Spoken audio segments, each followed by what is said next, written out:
The first time you feel like you are finally making progress, it happens on a Sunday night. You are sitting at the kitchen table, phone in your hand, looking at your banking app. For once, the number in your savings account does not scare you. It is not enough to change your life. It is not the kind of money people brag about, but it matters because you built it yourself. Paycheck after paycheck, you moved a little bit aside. Some months it was $100. Some months it was less. A few times you almost pulled it back out because life gave you a very good reason to spend it, but you did not. So when you look at that balance, you feel something you have not felt in a while. You are not starting from zero anymore. Then you tap into the account details and see the interest, and the feeling changes. The money is there, it is safe, it is protected, but it is barely growing. That is the moment a lot of people reach. You did the responsible thing. You stopped ignoring your future. You started saving money, and now you are facing a new problem. Is this money supposed to sit here forever? The next morning, life gives you the first answer. You are driving to work when the car starts making a sound you have never heard before. You turn the music down and listen. The sound is still there. At lunch, you take it to a repair shop. The mechanic comes back with a number that does not destroy your life, but it does make your stomach tighten.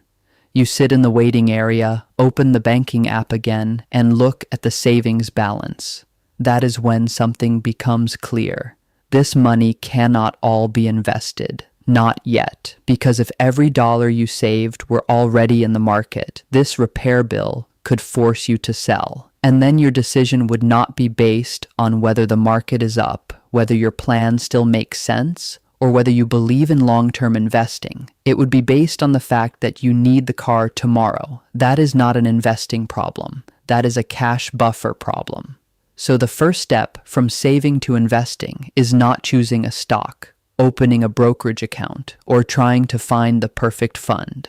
The first step is deciding how much money needs to stay boring. Boring money does not impress anyone. It does not make dramatic moves. It does not give you a great screenshot. But when the car breaks, when work gets shaky, when a medical bill arrives, or when life suddenly becomes more expensive, boring money is what keeps you from making desperate decisions. A lot of classic investing wisdom comes down to a simple idea. Do not build your financial life so tightly that one surprise can knock everything over. For ordinary life, that idea shows up as an emergency fund.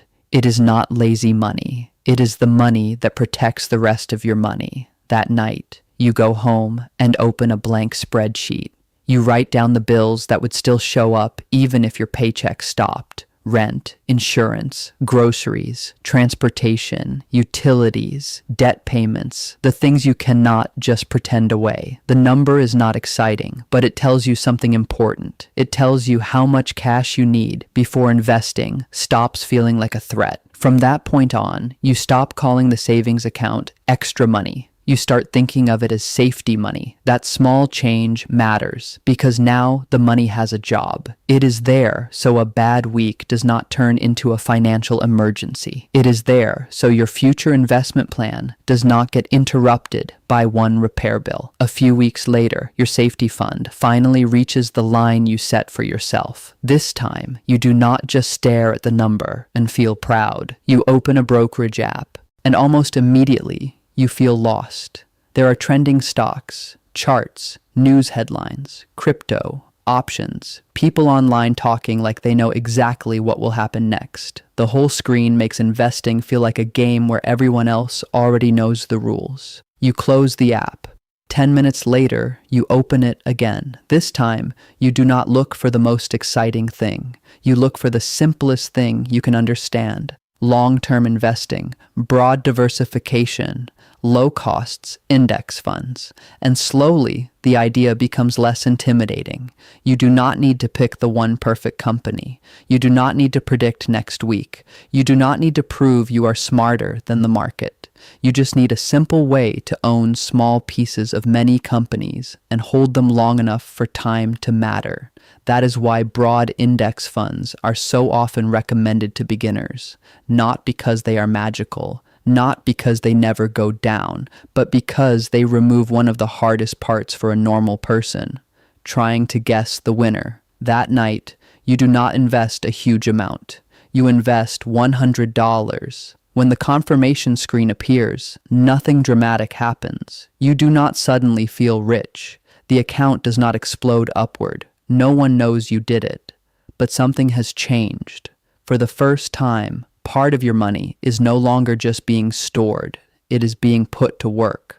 After that, payday starts to look different. When your paycheck arrives, you do two things before the rest of life gets a chance to take over. Some money continues going to safety because that wall still matters. A smaller amount goes into the investment account automatically. It is not a big amount, but it no longer depends on whether you feel motivated that month. That is important because motivation is unreliable. Some months you feel focused. Some months you are tired, distracted, or tempted to skip it. Automation turns a good decision into a normal routine. For the first month, nothing much happens. Then the market drops. You open the investing app and see red numbers for the first time.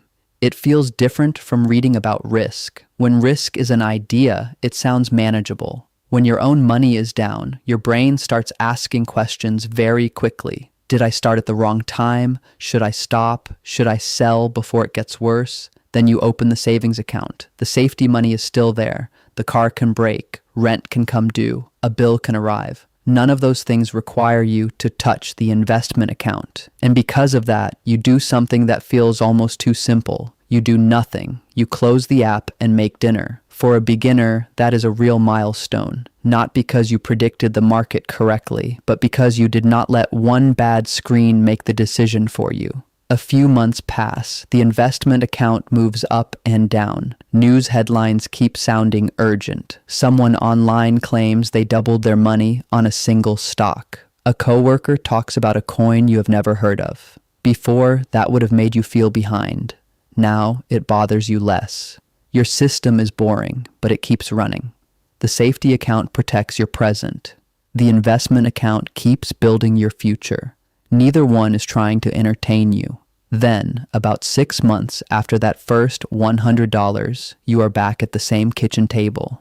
You open the banking app. First, you check the safety fund, still there. Then you check the investment account. The balance is not life-changing. It is not enough to quit your job or tell everyone you figured out money, but it is higher than the amount you put in. Some of that came from your regular contributions, some of it came from the market recovering, and some of it came from the fact that when the account went down, you did not pull the money out. The feeling is quiet, but it is powerful. For the first time, you can see that money does not only grow when you work more hours. It can also grow when you build a system and give it time. That changes how you see small decisions. One afternoon, you walk past the coffee shop you usually stop at after work. You are tired, and buying something would be easy. You still could. The point is not that every coffee is a financial disaster, but now there is another thought in your mind. That money could also become part of next month's automatic investment. So the question is no longer just, can I afford this? It becomes, which future do I want this dollar to join? That is not guilt. That is direction. You still spend money. You still see friends. You still buy things that make life better, but your money is no longer one messy pile trying to do every job at once. Some money is for living, some money is for safety, some money is for growth, and because each part has a role, you stop feeling like every dollar is fighting every other dollar. A year later, the account has had good months and bad months. If you look at one random day, the line is not always pretty, but if you zoom out, you can see the change. Your contributions have grown. The account has begun to show investment gains. The habit has become less emotional. And maybe the most important part is this: life has not stopped happening. The car needs another repair. This time, you do not panic. You pay from the safety account. The investment account stays untouched.